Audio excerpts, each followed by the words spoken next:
Bonsoir mesdames, messieurs, bonjour à ceux-là qui auront l'occasion de me suivre en rediffusion. Désormais, vous allez me suivre sur cette chaîne. Bienvenue dans votre nouvelle émission Focus. Le Focus de ce soir sera sur Patrick Bokengo. Bonsoir monsieur Bokengo. Bonsoir madame. Et bienvenue. Merci. Patrick Bokengo, je vais vous présenter comme un activiste politique indépendant.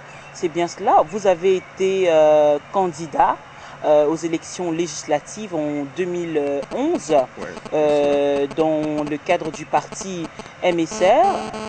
Comment allez-vous? Je vais très bien.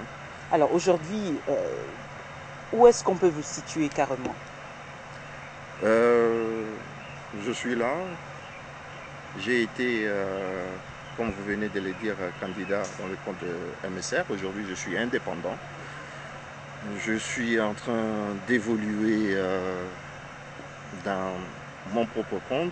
Je suis moi-même un homme d'affaires avant d'être politicien.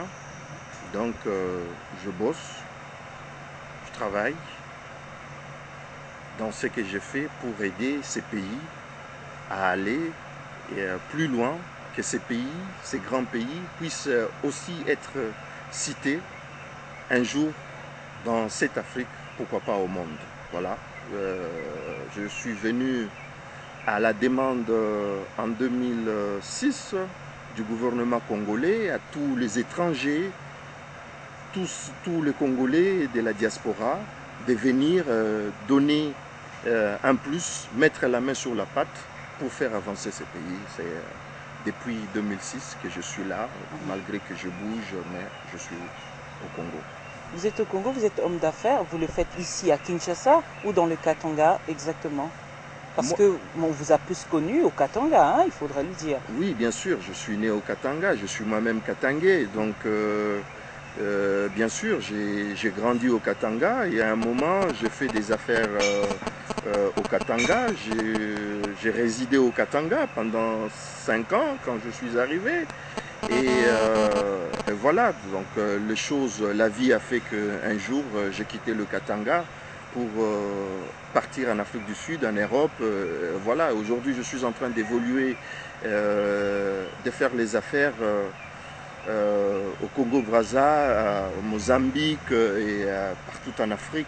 Voilà, vous avez quitté le Katanga, vous aviez eu quelques problèmes, il faudrait le dire, avec le gouvernement provincial. Qu'est-ce qui s'est passé exactement entre vous et Moïse Katumbi, l'actuel gouverneur? Non, mais je n'ai pas eu un truc personnel avec Moïse.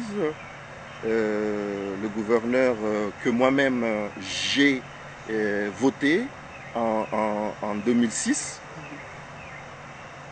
Vraiment, j'avais dit moi en tant qu'homme d'affaires que enfin on a trouvé quelqu'un qui va nous comprendre. Et j'ai été plus vite déçu par le gouverneur de la province et la manière dont... Le gouverneur Moïse Katumbi. Exactement. La manière dont ils sont en train de diriger la province. Je ne pensais pas que ça devait venir de Moïse Katumbi parce que lui, en tant qu'homme d'affaires, devait quand même aider les jeunes qui ont des petites entreprises à évoluer, à aller plus en avant. Aujourd'hui, il faut être un acclameur de Moïse Katumbi. Il faut être, comme les Quinois disent, un atalakou de Moïse Katumbi pour, s'il vous plaît, pour faire quelque chose. Attendez, s'il vous plaît. Monsieur Bokengo, quand même, Moïse Katumbi jusque-là, dans les sondages, il est parmi les meilleurs gouverneurs. Hein, et on dit que, en tout cas, qu'il fait bien son travail et que sa province évolue. D'ailleurs, sa province contribue plus à la rétrocession, c'est-à-dire du gouvernement central, etc. Donc, toutes ces analyses-là, des certains politiques sont fausses. Donc, vont se contredire par rapport à ce que vous allez nous dire aujourd'hui. C'est bien cela. Madame, vos questions sont à vous. Laissez-moi vous répondre. Moïse Katumbi à la tête de la province depuis 2006. C'est là où on a eu des vraies institutions après tant des années. Donc, je dis d'abord, n'importe qui devait se retrouver à la place de Moïse Katumbi ne devait que faire mieux. Ce n'est pas seulement Moïse Katumbi. Vous savez que les gens je n'ai pas un problème personnel contre le gouverneur Moïse Katumbi.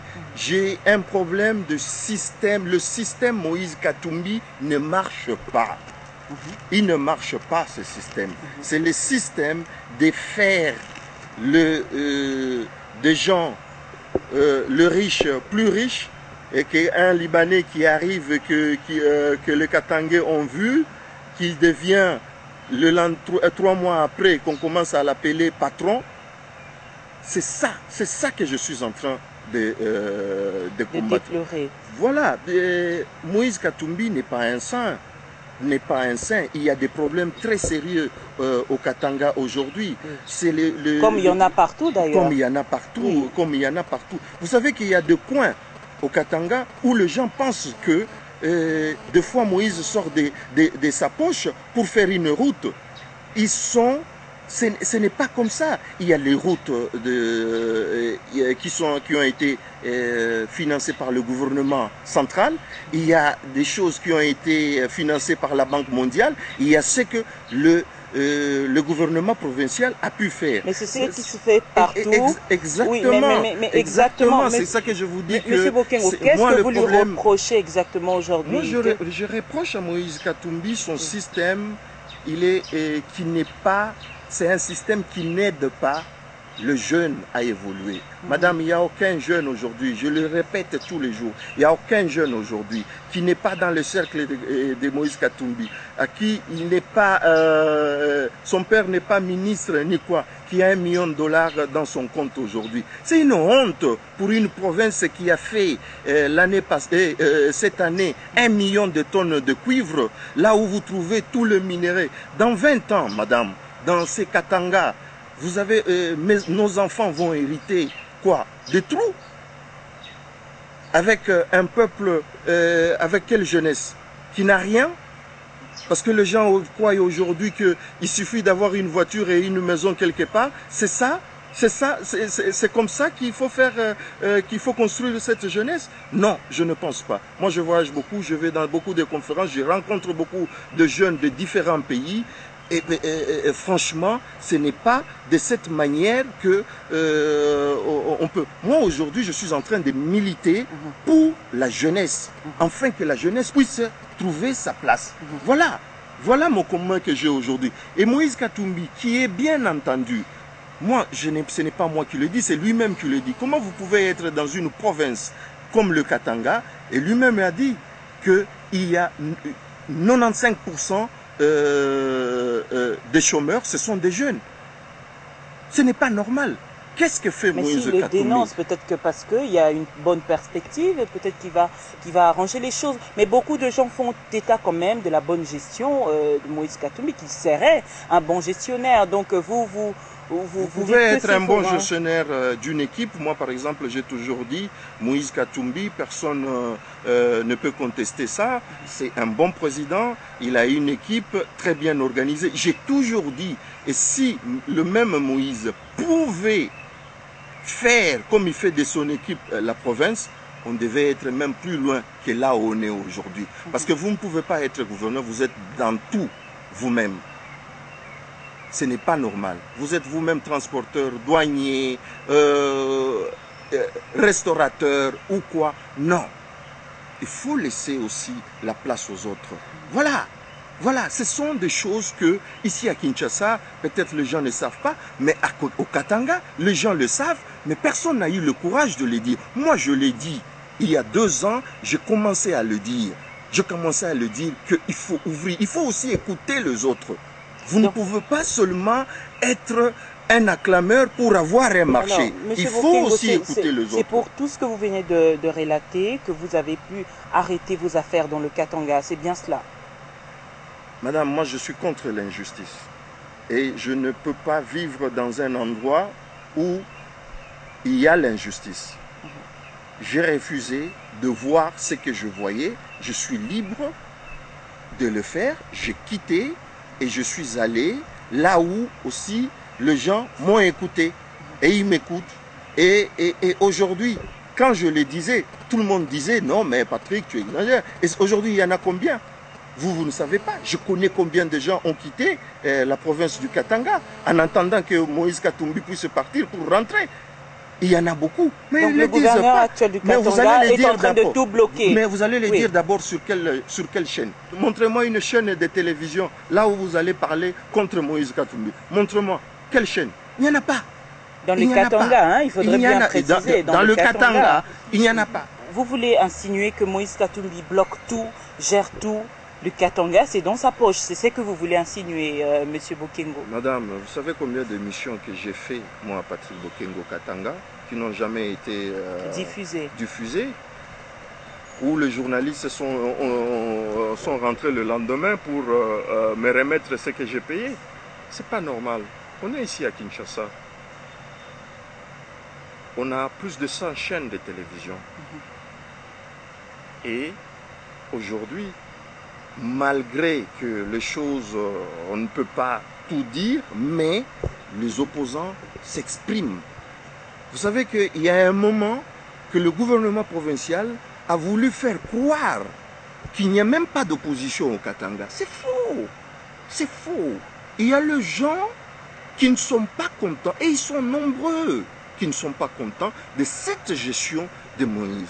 Je l'ai entendu quand il est revenu et qui veut... On va y arriver, mais tout d'abord, il faudrait signaler qu'un procès est en cours contre vous, Patrick Bokengo, parce que vous avez parlé de la réconciliation Mouyambo, Katumbi. Qu'est-ce qu'on vous reproche exactement?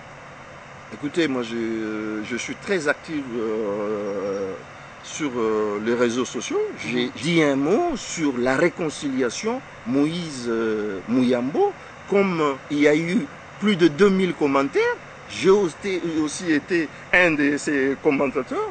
J'ai dit que derrière cette réconciliation, il s'est cassé quelque chose.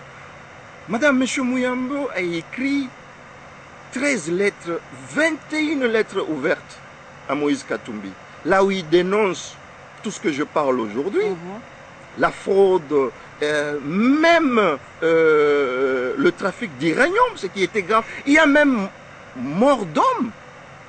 Je l'ai lu ces lettres, et beaucoup de gens le savent. Les gens oublient vite. Et un jour, M. Mouyambo, on le voit au gouvernorat, il dit que Moïse c'est mon frère, ils se sont réconciliés. C'est bien. Il pouvait le faire dans la chambre à coucher. Personne n'allait commenter. Moi, j'ai commenté. J'ai eu une citation directe au tribunal de Kampemba à Lubumbashi. Voilà. Il y a eu première audience, deuxième audience. Monsieur Mouyambo lui-même a trouvé que cette histoire n'allait pas aboutir comme il le pensait. Il a retiré la plainte, dont je lui ai remercié. Et vive la démocratie. Mais justement, la politique est dynamique, Patrick Bokengo. Ça vous dérange en quoi aujourd'hui si Mouyambo et Katumbi se réconcilient? C'est quoi votre problème? Moi, je n'ai pas de problème. Est-ce que vous ne cherchez pas quelque chose? Est-ce que toutes vos démarches ne s'inscrivent pas dans le sens des chantages carrément? Vous faites du chantage? Je ne suis pas là, je n'ai même pas le temps pour ça. Moi, je ne suis pas contre que deux messieurs, deux anciens amis puissent se réconcilier. Mais parce que vous savez que même dans cette réconciliation, beaucoup de gens autour de Moïse ne sont pas contents. Il y a eu beaucoup de mécontents parce que ça causait beaucoup de dégâts. Mais cela ne concerne pas le peuple. Mais madame, ça concerne le peuple. Oui, en quoi, le peuple a été divisé. Les gens ont été divisés. Le nom de Moïse a été sali. Il y a eu beaucoup de choses que M. Mouyambo a racontées. Et voilà, c'est comme ça. Du jour au lendemain, vous vous réveillez que c'est fini. Et les 23 lettres ouvertes qui étaient écrites, ça va où? Et quand on a parlé, de la corruption, on a parlé de l'uranium, ça va où? Mais madame, il faut arrêter. Il faut arrêter, il faut qu'un jour... Est-ce que jusque-là, Mouyambo a démenti tout ce qu'il a affirmé? Il n'a jamais démenti. Il n'a jamais démenti.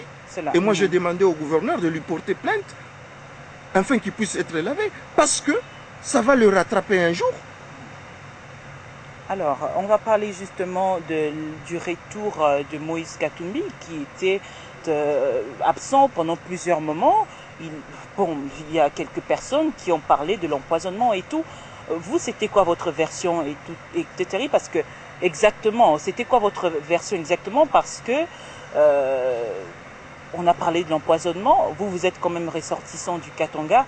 Quelle a été votre version? Moi, je ne suis pas ni médecin, ni collaborateur du gouverneur. J'ai entendu comme tout le monde, et je pense que c'est tout à fait normal. Il est tombé malade comme tout être humain peut tomber malade. Madame, il vous est arrivé un jour de tomber malade. Mais comme eux, ils ont beaucoup de moyens, dès qu'ils ont un petit rien, ils prennent leur jet pour aller se soigner bien. Bon, voilà. Et puis, il est revenu.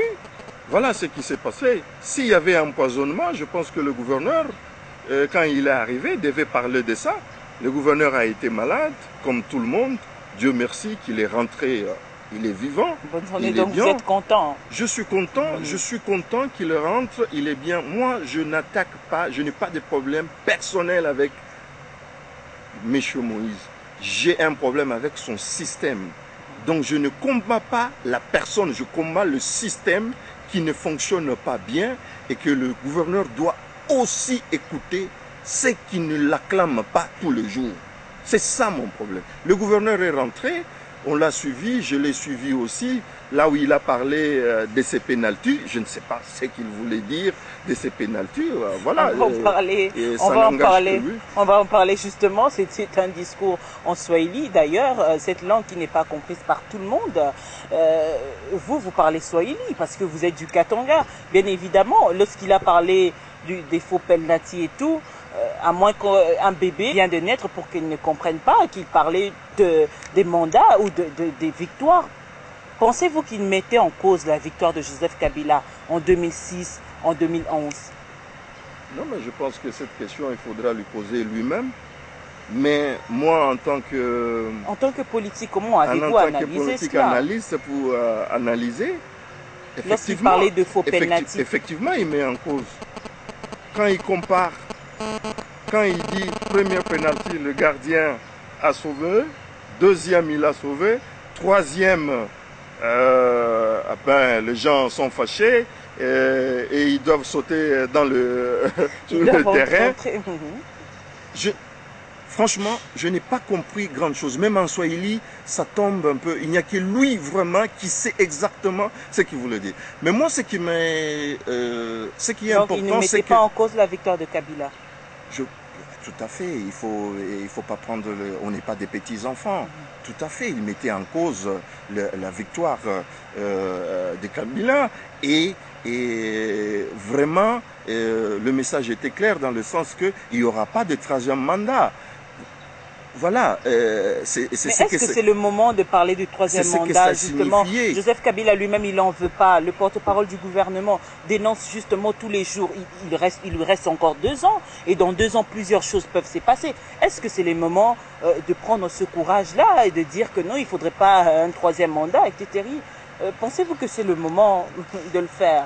Madame, M. Moïse, c'est un homme politique. Il sait lui-même ce qu'il est en train de faire. Mais moi, je dis seulement, quand il y avait premier penalty, lui, il a clamé. Deuxième penalty, il a clamé aussi. Et pourquoi troisième penalty, il est d'accord et il ne veut pas acclamer? C'est là qu'il faut poser la question. Et puis, il parle même que c'était des faux. Donc, il a acclamé des faux penalty. Il a acclamé des faux penalty lui-même. De ce qu'il lui qualifie de faux penalty. De ce que lui qualifie de faux penalty. Mais il a acclamé quand même. Parce qu'il faut savoir, quand un arbitre comme lui-même siffle un penalty, il y a aussi des juges de touche. Il y a aussi un quatrième arbitre que les gens ne voient pas. Je ferme la parenthèse. Bon, lui-même, il sait, il a acclamé à ces faux penalty. Et pourquoi aujourd'hui? Moi, je vais vous dire la vérité. Je n'ai pas besoin d'aller à gauche, à droite. Aujourd'hui, il faut être clair. Moi, je pense que M. Moïse, si le temps est arrivé, parce que je sens que les gens qui sont autour de lui sont en train de lui dire, écoutez, si Joseph Kabila l'a fait, vous pouvez aussi le faire. Mais là, ce n'est pas une sorte de trahison, oui. parce que Kabila l'a pris quand même, il était en exil, c'est ce que l'histoire nous montre. Hein. Il était en exil, Kabila a presque fait de lui ce qu'il est aujourd'hui. Mais si aujourd'hui il devient l'ennemi de Kabila, est-ce que ce n'est pas une sorte d'ingratitude finalement? Mais madame, nous sommes malheureusement dans une politique à la congolaise, où les amis d'aujourd'hui deviennent des ennemis de demain. Là où Moïse n'a pas été clair, moi, j'aurais voulu qu'il puisse s'assumer parce que je vois un homme qui a soif de diriger ces pays. Mais pour diriger ces pays, il faut d'abord qu'il se pose la question s'il a réussi à diriger la province. Est-ce qu'il a réuni? Est-ce que il ne faut pas voir que parce qu'il y a eu des gens qui se sont amassés derrière lui, et le Katanga n'est pas la République démocratique du Congo. Vous savez, Moïse a mis 5 heures du temps de l'aéroport jusqu'à la poste. Tshisekedi en a fait 8 heures. Joseph Kabila lui-même, avec Moïse, en a fait 6 heures pour elle. Il y avait du monde. Ces gens-là ne viennent pas des planètes Mars. Sur les gens que vous avez trouvés là-bas, il y a les électeurs du président Kabila, de Tshisekedi, de Vital Kamerhe, de tout le monde. Il y a eu aussi des curieux qui sont venus. Mais il faut pas se tromper. À un moment, je crois que les gens, parce que moi j'ai suivi ce matin M. Mouyambo, très actif ces derniers temps, derrière Moïse Katumbi, qui expliquait effectivement ces pénaltys, qu'est-ce que ça signifiait. Voilà, il y a des gens qui lui ont dit, voilà, Joseph Kabila l'a fait, tu peux aussi le faire, mais le Katanga n'est pas la République démocratique du Congo. C'est là où il est en train de se tromper. Aujourd'hui, Joseph Kabila, qui a accepté Moïse qui était en exil, de revenir au pays, de lui faire ce qu'il est aujourd'hui. Bon, si c'est comme ça qu'il doit remercier le président de la République, ça c'est leur cuisine, il n'y a que eux qui peuvent gérer ça. Voilà, les gens vont tirer les conséquences. Mais ce que moi je voulais dire à mes frères katangais, c'est que à la fin du temps, même la Bible est claire, il y aura beaucoup de prophètes. Il y en a même qui feront des miracles plus que le Jésus lui-même. Mais attendez, il y a aussi des faux prophètes parmi ces prophètes-là. Tout le monde viendra au nom de Jésus, comme tout le monde vient aujourd'hui au nom du peuple. Je ne sais pas de quel peuple. Les gens, moi je parle beaucoup sur la jeunesse, les jeunes ne doivent pas qu'ils calment leur joie, qu'ils regardent qui est qui dans ces pays. On vient d'où et on est où? Parce qu'aujourd'hui, on est dans une période où on peut avancer et être un grand pays, ou soit on peut retourner là où on était il y a 10 ans. Il faut faire très attention. Et chaque dirigeant doit être vraiment très conscient dans ce qu'il dit. C'est très important. Alors, et moi, je ne serais pas content de voir encore mon pays qui était comme il était divisé il y a 10 ans. Aujourd'hui, non, on a déjà avancé. Vous avez des ambitions politiques. Soyez clairs, donnez votre message clairement, comme ça qu'on sache qui vous êtes. Aujourd'hui, il n'y a pas de demi, soit vous êtes. Pour la majorité qui veulent qu'il y ait effectivement ces faux pénaltys-là, soit vous êtes de l'autre côté où des gens ne veulent même pas entendre qu'on puisse réviser la Constitution. Je voudrais qu'on revienne au discours du gouverneur Katumbi qui a parlé de ce troisième faux penalty, qu'il faudrait que la population rentre dans le terrain et tout pour que le match s'arrête finalement. Est-ce que ce n'est pas une sorte d'incitation à la haine, appeler le peuple à se révolter finalement? Bon, ça c'est un langage que lui, mais moi je pense qu'au moment où nous sommes aujourd'hui... Mais en tout cas c'est un langage codé, hein, il faudrait le dire. Au moment où nous sommes aujourd'hui, il faut éviter ce genre de discours parce que ça va nous amener nulle part. Moi je pense que, moi je suis un légaliste, les textes sont clairs, il n'y a même pas... moi personnellement, je ne veux même pas discuter sur ces sujets. Parce que, vous savez, madame, un homme politique c'est comme une grossesse. Ce que vous dites aujourd'hui, va vous rattraper. La femme va, la grossesse, à la fin, la femme va finir par accoucher. Et on saura, le moment venu, ce que la majorité disait, c'était vrai ou faux. Moi, je ne vois même pas pourquoi il faut être agité en ce moment. Personnellement, ça n'engage que moi. Voilà. Donc il faudrait attendre d'abord. Moi, je pense que Joseph Kabila a encore du temps.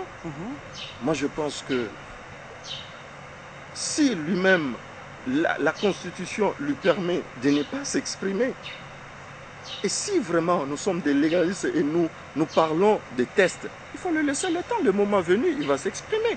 Alors, voilà. Justement, en dépit de ce que vous venez de dire, que Joseph Kabila a encore du temps, le président de l'Assemblée provinciale du Katanga a appelé d'ailleurs le président de la CENI, l'abbé Apollinaire Malumalu, je cite, d'organiser au plus vite les élections. Mais je viens de vous répéter, madame, je viens de vous dire que les gens, tout était clair, les gens qui sont autour de Moïse, c'est tout clair, c'est clair. Donc ils sont pressés aujourd'hui d'aller aux élections. Mais aujourd'hui, en PPRD, il y a deux lignes.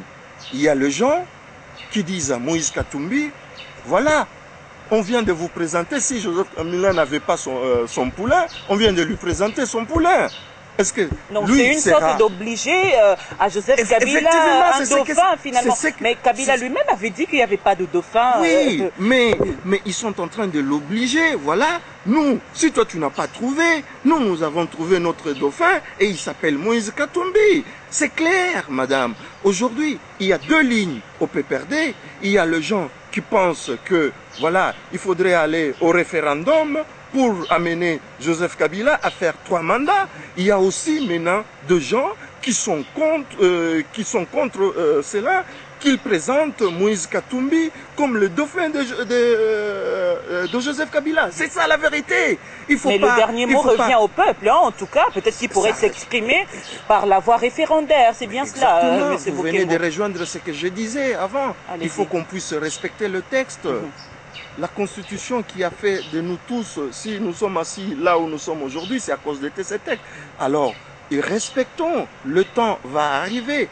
Pourquoi le président de l'Assemblée provinciale va inciter et va dire à Malumalu de faire vite, qu'on organise les élections en 2015? Parce que, madame, on n'est pas en train de lire un Miss congolais. Nous sommes en train de chercher quelqu'un qui sera prendre la RDC, la mener là où Joseph Kabila n'a pas pu faire, que lui puisse faire. Écoutez, c'est l'avis des milliers. Ça peut être le même Joseph Kabila qui pourrait continuer avec que son œuvre de reconstruction. Non, c'est une hypothèse qu'on essaie d'envisager. Et voilà. Donc il ne faut pas qu'on puisse prendre les choses à la légère. Il ne faut pas qu'on puisse prendre les choses à la légère. Moi, je trouve que, voilà, Moïse Katumbi, s'il croit que les gens, quand vous regardez bien les images, Moïse était gêné. Parce qu'il ne sait pas aujourd'hui, lui qui disait qu'il ne peut pas trahir le président Joseph Kabila, mais qu'il a des gens autour de lui qui lui disent, écoute, le moment est venu, on t'a acclamé, tu as vu la foule, tu peux aussi y aller. Mais ça ne sera pas. Mais est-ce que la politique fonctionne comme ça, comme on le pense? C'est là que Moïse doit réfléchir 3 fois. Il faudra que Moïse puisse réfléchir 3 fois. Ça fait 40 ans que Tshisekedi est en train de se battre. Ça fait 5 ans que Kamere est en train de se battre. Ça fait plus de 10 ans que Martin Fayoul est en train de se battre. Ce n'est pas facile, la politique. Parce qu'aujourd'hui, vous avez des acclameurs autour de vous, ils vont vous dire n'importe quoi. Cela n'est pas suffisant. Mais pour vous, si le peuple soutient Moïse Katumbi, cela n'est pas suffisant. Donc il faudrait regarder les Tshisekedi, le Kamere, etc. D'abord, c'est impossible, selon les statistiques, de gagner aux élections au Congo seul. Il faut des alliances. Il faut des alliances. Est-ce que vous croyez que les gens qui sont dans l'opposition, qui ont entendu aussi, ils seront prêts aussi d'accueillir Moïse Katumbi comme ça? Vous étiez en train d'acclamer quand il y avait des faux pénaltys, et aujourd'hui, Ils vont vous... Mais Patrick Bokengo, on a quand même vu une grande foule venir accueillir Moïse Katumbi. Et c'est d'ailleurs le Katanga qui a plus voté pour Joseph Kabila. Aujourd'hui, pour nous conclure que c'est grâce à Moïse Katumbi que Joseph Kabila a pu obtenir plusieurs voix dans les Katanga. Non, mais ça, c'est de vous parler dans le passé. Ce n'est pas peut-être dans... les choses ont changé. Les choses ont changé. Peut-être aujourd'hui, madame, il y a eu quelle foule? Il y a eu, ce que selon eux, 600 000 personnes. Il y a 7 millions d'habitants au Katanga. Il y a 7, plus ou moins, les textes, si les chiffres sont... Il y en avait 6 millions il y a quelques années. Il y a 7 millions aujourd'hui. Mais madame, s'il y avait 600 000 personnes, ça veut dire un dixième. Il y a 9 dixièmes qui sont restés chez eux à la maison. Donc, voilà. Et les gens qui ont voté Joseph Kabila... Donc cet échantillon qui est venu accueillir Moïse Katumbi ne représente pas tous les Katanga. Ça ne représente pas tous les Katanga. Le Katanga est très grand. Ça ne représente même pas tout le Congo. Si Moïse Katumbi veut devenir ce que ses amis sont en train de lui dire, c'est le moment de le faire. Mais je ne pense pas qu'il le fera dans 16 mois. Alors, pouvons-nous craindre finalement les sanctions? Est-ce que Moïse Katumbi aujourd'hui peut être sanctionné par Joseph Kabila? Est-ce que Joseph Kabila va le laisser comme ça et tout? En tant qu'analyste politique, Patrick Bokengo, pouvons-nous aujourd'hui s'attendre aux sanctions graves? Moi, je pense que la faute est plus grave. C'est même plus que ce qu'on a vu le temps avec Vital Kamerhe. Donc c'est plus que la trahison pour vous, hein? Mais les choses sont claires. Moi, je ne demande pas qu'est-ce qu'ils feront. Je ne suis pas membre de PPRD, je ne sais pas ce qui se passe, je ne sais pas leurs textes, ce qu'ils disent, mais les choses sont claires. Les choses sont claires. Quand Moïse Katumbi a parlé, tout le monde a compris, il a rompu avec la majorité. La preuve, c'est que ces derniers temps, quand vous entendez la radio et la télévision, c'est Muyambo qui parle à sa place. Aujourd'hui, je l'ai suivi sur RFI. Voilà, je disais, Muyambo, derrière, Moïse avait besoin de Muyambo. Ils sont ensemble, ils sont arrivés le même jour, ils étaient en Europe, soi-disant. Mais vous savez, cette histoire d'empoisonnement, je vais rentrer... Mais c'est où votre problème finalement, Muyambo, Moïse et tout? Non, parce que cela nous concerne, parce que même les téléspectateurs, ça ne nous concerne pas, M. Bokengo. Parce que ces deux gens, ces deux messieurs, ils veulent induire une partie de la population en erreur. Madame, il faut être honnête. C'est Moïse Muyambo qui avait demandé en 2006, en 2011 de voter pour Joseph Kabila. C'est le même Moïse et Muyambo, peut-être Muyambo qui ne s'est pas retrouvé et que voilà. Il faut maintenant que Joseph Kabila puisse partir. Il ne s'est pas retrouvé dans quoi? Dans le gouvernement? Mais moi, je ne pense pas que si Muyambo faisait partie de ce nouveau gouvernement, il devait avoir le même discours. Mais c'était avant que Muyambo s'est prononcé sur la révision constitutionnelle, qu'il était contre, qu'il avait démissionné. C'était avant la publication on sait qu'on va entrer au du gouvernement, même une année avant, madame. Hein. On a eu des histoires, on sait comment ça se passe. Bon, voilà. Donc aujourd'hui, il ne faut pas dire que tous les Katangais sont pour Moïse et ils sont pour ce qu'ils sont en train de faire. Écoutez, au Congo, il y a des opposants. Le peuple congolais savent qui est opposant et qui ne l'est pas. Qu'est-ce qui signifie que les gens qui vont rejoindre demain, ils feront aussi la même chose? Moi, je crois que quand on est un homme politique, il faut assumer. Et ces gens doivent rester dans leur camp. Ils doivent assumer jusqu'à la fin. C'est ce qu'ils ont choisi. C'est ce qu'ils ont choisi. Malgré que la politique est dynamique, la politique change. Jusqu'à la fin. On dit seuls les imbéciles ne changent pas, M. Bokengo. Mais changer en quoi? Changer en quoi? Ils ont changé en quoi? En quoi? C'est le même discours. Ils vont appliquer la même politique qu'ils appliquent au Katanga quand ils seront encore ici. Qu'est-ce qu'ils ont changé? Moi, je voulais voir. D'abord, avant de se proclamer être président, il faut avoir d'abord un projet de société. C'est quoi? J'avais aimé la réponse de Denis Sessanga. Une de vos collègues l'avait posé la question. Moïse Katumbi, président en 2016, il avait dit, pour faire quoi? Aujourd'hui, j'ai la même réponse. Pour faire quoi? Il faut d'abord un projet de société avant de parler de tout ça. projet de société, mais pensez-vous que Moïse Katumbi n'a pas de projet de société? Madame, j'ai dit, il faut d'abord... Il faudrait qu'il vous présente un projet de société. Présenter un projet de société qui puisse vous convaincre. Qui puisse, non seulement moi, non seulement me convaincre, mais qui puisse convaincre tous les gens qui doivent le voter. Attendez, c'est le Grand Congo, hein, ce qu'on a vu, il y a encore 11 provinces qu'il faut convaincre. Attendez, c'est pas facile, hein, il faut pas se mentir. Hein. Alors il y a un autre problème qui se pose aujourd'hui, c'est par rapport à une loi qui doit être adoptée. Soit cette loi est déjà dans la Constitution qui parle de l'exclusivité de la nationalité des parents. Hein. Il faudrait qu'un candidat qui veut se présenter à la présidentielle puisse avoir des parents congolais, ce qui n'est pas le cas avec le gouverneur actuel de la province du Katanga. Ne pensez-vous pas que cela risquerait aussi de constituer un handicap pour ces perspectives? Écoutez, moi je ne suis pas, c'est la seule chose là, je ne suis pas d'accord avec les gens de la majorité. Si cette loi doit venir seulement pour bloquer Moïse, je ne suis pas d'accord. Nous sommes en politique.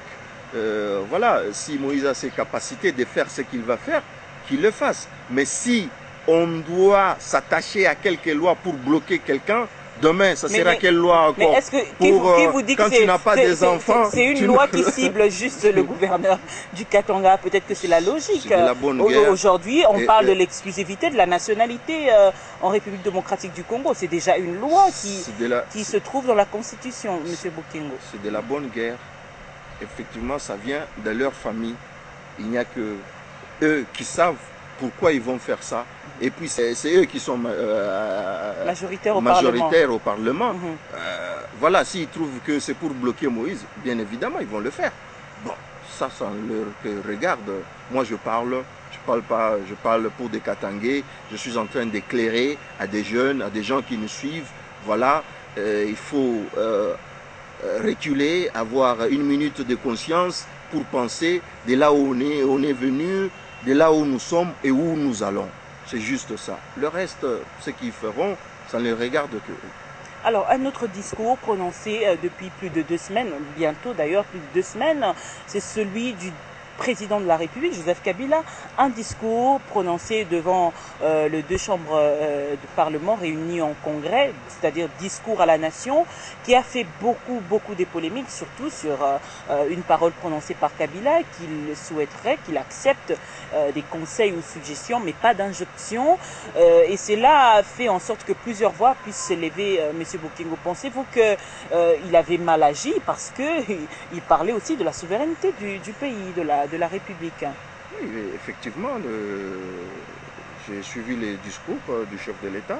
Il a parlé des injonctions. Joseph Kabila a-t-il péché en parlant d'injonctions parce qu'il parlait à la nation congolaise? Non, il n'a pas péché. Il ne s'exprimait pas à la communauté internationale. Il n'a pas péché pour parler des injonctions, mais les injonctions, personne ne le veut. Même sa femme dans sa maison, personne ne veut avoir des injonctions. Et surtout quand on est un président d'une grande nation comme la RDC. Je ne pense pas que quelqu'un qui est de l'opposition ou je ne sais pas d'où, qui sera président, acceptera aussi des injonctions. Non, personne ne va accepter. Et moi, j'ai trouvé que normal que le président de la République puisse dire qu'on ne peut pas accepter des injonctions. S'il y a des avis à donner, ils doivent donner des avis. C'est tout à fait normal. Mais pas donner des ordres. Mais, non, il y a un mais dans tout ça. Parce que depuis quand ça a commencé? Quand est-ce qu'il y avait des injonctions? Vous les avez acceptées? Pourquoi maintenant? En tout cas, il s'est prononcé après la francophonie, hein, après le discours de François Hollande. Mais je trouve que le président de la République, nous sommes une nation, madame. Nous sommes un peuple que les gens doivent respecter. Nous venons de très loin. Je suis un nationaliste, un patriote. Je veux que mon pays puisse être respecté. Je veux que le Congolais puisse être respecté. Ce n'est pas n'importe quel fonctionnaire de je ne sais pas quel organisme peut venir nous dire du n'importe quoi. Je ne suis pas un raciste. J'ai des enfants avec une femme d'une autre nationalité. Je sais comment ça se passe. j'ai vécu à l'étranger, je sais comment ça se passe. Nous sommes en 2014, nous devons avoir cette fierté. Cette fierté.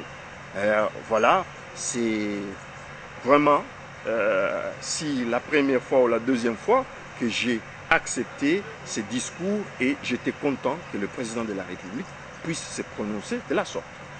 Alors, il s'est prononcé de la sorte, il a parlé aussi du peuple congolais qui n'était pas n'importe quel peuple. Il y a certaines voix qui ont fait allusion aux événements du Burkina Faso, Tétéri, que le peuple congolais était différent, contrairement à ce que les gens pensent. Oui, le peuple congolais est différent. Vous savez, ce qui est arrivé au Burkina Faso, Dieu merci, c'est quelque chose de très bien qu'on peut dire aujourd'hui parce qu'il n'y avait pas de mort. Mais si ce qui est arrivé au Burkina Faso, on comptait 3 000, 4 000 morts, ça devait gâcher la fête. Écoutez, le Congo n'est pas... Mais certains politiques ici de l'opposition souhaitent à ce que ça arrive aussi ici en RDC. Moi, je ne veux pas que ça arrive. Nous sommes une nation civilisée. Je pense que les choses vont se passer très bien dans ces pays. Nous prions pour ça, pour que les choses puissent bien se passer. Vous savez, vous et moi, madame, qu'on n'a pas besoin de ça. On a connu tout dans ces pays et on n'a pas besoin de revenir à ça. Que ceux qui sont dans la majorité, que ceux qui sont dans l'opposition, que comme tout le monde dise que c'est pour le peuple, à un moment ils doivent dire, si c'est pour le peuple, moi je me retire, si c'est pour le peuple, moi je pars. C'est comme ça que les grands hommes voient. Aux causes de la nation, ils peuvent couper leurs petits intérêts pour regarder la nation. Voilà. On n'a pas besoin d'arriver au Burkina Faso. Alors, Patrick Bokengo, l'une des grandes résolutions des concertations nationales a été respectée. C'est celle de la mise en place du gouvernement de cohésion nationale, un gouvernement qui a été publié depuis bientôt un mois. Avez-vous salué justement l'avènement de ce gouvernement? Non, rien. J'ai été content seulement parce que justement le gouvernement, le président de la République nous a compris. Nous avons eu 4 jeunes ministres qui sont là. Ce n'est pas beaucoup. Je voulais seulement dire à ces jeunes qui nous représentent aujourd'hui de faire la différence pour qu'au prochain remaniement, nous puissions en avoir même un premier ministre jeune. C'est là où le reste, c'est toujours le même tête. Le chef, le tonneau, les vertébrés, ce que moi j'appelle tous ces gens-là, c'est des enfants gâtés de la RDC. C'est toujours eux qui reviennent, même s'ils sont présidents de leur parti. Est-ce qu'il n'y avait pas des vice-présidents, des secrétaires? Et c'est toujours eux qui doivent revenir. Mais ce sont des choses qu'on pourra, que le chef pourra changer. Prochainement qu'on lui présente, même si c'était le président de son parti, qu'il appelle son vice-président. C'est pourquoi vous voyez aujourd'hui, madame, je ne suis pas dans un des partis politiques. Parce que c'est des chefs du village, c'est toujours eux qu'on doit applaudir, c'est toujours eux doivent mourir, ministres ou quoi. Et nous, moi j'ai 40 ans aujourd'hui, c'est aujourd'hui que j'ai la force pour donner un plus à mon pays. C'est aujourd'hui que j'ai besoin d'être ministre, d'être gouverneur, d'être pour aussi donner le meilleur de moi-même. Alors, ce gouvernement est venu, pas seulement créer des mécontents au sein de la majorité, même dans l'opposition, il est venu s'aimer aussi de l'imbroglio dans certains partis politiques, entre autres les MLC. Aujourd'hui, il y a plusieurs problèmes au MLC. Il y a un imbroglio sans précédent au MLC à cause de ce gouvernement qui devait venir consolider la cohésion nationale finalement. Effectivement, ça ne pouvait que créer ça. Moi, Thomas Loaka, Germain Kamenga et les autres, moi j'ai beaucoup de respect pour M. Thomas Loaka. Voilà, il y a eu ce qu'il y a eu. Déjà que le MLC est parti en concertation, vous vous attendez à quoi? Mais justement, il y a des voix qui se lèvent pour affirmer que Jean-Pierre Bemba aurait signé une lettre qui faisait état de l'auto-exclusion de son secrétaire général Thomas Loaka, M. Kambinga et M. Omer et Gouaké, justement pour leur participation au gouvernement de cohésion nationale. Est-ce que dès le début, ils ne savaient pas que cela devait déboucher sur ce gouvernement, finalement? Madame, moi je pense que M. Loaka Et les autres, quand ils sont partis, à la concertation, déjà le bruit courait depuis bien avant. Mais non, après le président du MLC, lui, il le savait ou pas? Mais je pense que c'est lui qui représente, c'est lui le secrétaire général. Quand il est parti à la concertation, est-ce que le président Jean-Pierre Bemba était au courant? Si, il était au courant.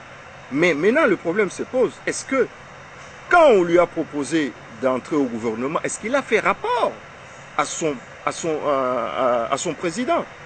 Voilà. C'est là où on ne comprend pas. Est-ce que le président du MLC, non, il y a une autre question. Est-ce que le président du MLC ne savait pas que ces trois messieurs allaient entrer au gouvernement? C'est ça aussi la question. Sûrement, s'il le savait, il n'allait pas le révoquer. S'il le savait. Donc il ne savait pas. À moins qu'on dise que Jean-Pierre Bemba a perdu la tête. Non, mais s'il le savait, pourquoi il va le révoquer? S'il le savait qu'eux, ils vont entrer au gouvernement, pourquoi il va le révoquer? Il ne va pas le révoquer. Non, mais moi, personnellement, écoute, je ne suis pas du MLC, ça m'a un peu surpris, ça m'a un peu... J'étais un peu mal à l'aise. J'étais un peu mal à l'aise d'entendre ces noms. Mais ils sont libres de faire ce qu'ils veulent. Hein. Ils sont libres, mais je pense qu'on doit avoir des valeurs. Je pense que quand vous vous dites de l'opposition, et que c'est comme ça que vous devez finir, et les gens qui vous ont supporté, j'ai trouvé les gens très malheureux d'entendre cette histoire. Et en plus, ça terminait très mal. Ça terminait très mal parce que on a révoqué les gens. Et aujourd'hui, vous savez comment les Congolais vont regarder le MLC. C'est pas normal. Moi, je ne sais pas ce qui s'est passé à l'intérieur, mais personnellement, si c'est comme ça que dans ces pays, il faut passer à la télé, entrer dans l'opposition, critiquer pendant des années pour qu'un jour qu'on puisse vous pêcher et vous faire entrer au gouvernement. Est-ce que c'est ça la politique congolaise? Je commence à me poser la question. Est-ce que c'est comme ça que nous, les jeunes, nous qui sommes le remplaçant des Louaka et les autres demain, c'est comme ça que vous devez procéder. C'est comme ça qu'on doit procéder. Je ne pense pas. Il y a mille manières de faire les choses. Et moi, personnellement, je l'ai dit, je ne le cache pas, ça m'a fait, malgré que Germain Kambing est entré en tant que jeune au gouvernement, mais aujourd'hui radié dans MLC, un jeune que beaucoup de jeunes admiraient. Bon, voilà, qu'est-ce qu'ils vont faire demain? S'ils quittent le gouvernement, qu'est-ce qu'ils vont devenir? On en a vu beaucoup. Ils ont perdu leur crédibilité en entrant en quelque sorte, dans ce gouvernement. En quelque sorte, moi personnellement, oui, je l'ai dit. Ils ont perdu leur crédibilité. En vous regardant dans les yeux, madame, oui, ils ont perdu. Alors, Patrick Bokengo, ça serait votre mot de la fin à tous ceux qui vous ont suivi ce soir pour conclure. Merci madame, je suis très content que vous m'ayez invité aujourd'hui. Bon, voilà. Je voulais dire